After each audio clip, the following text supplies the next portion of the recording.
На русском говори. Мен негіз орысша білем.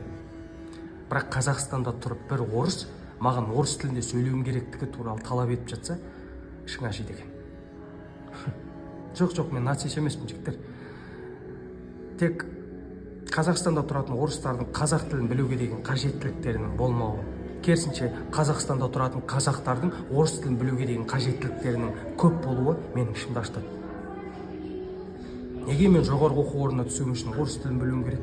Неге мен жақсы рестораннан тамақ жеуім үшін орыс тілін білуім керек? Жұмыста жоғарылауым үшін де орыс тілін білуім керек? Жақсы киноға түсуім үшін де орыс тілін білуім керек. Неге? Иә, жаман ұлт болмайды, жаман адам болады. Менің әкем мен атамның заманында олардың жақсы өмір сүру үшін орыс тілін білуі қажет болған шығар. Бірақ мен қазір егемен мемлекетте өмір сүремін, ал егемен мемлекеттің тілін ол елде тұратын кез келген ұлт өкілі құрметтеу керек. Сол үшін мен кешіріңіз, мен орысша білмеймін. Тогда свободен.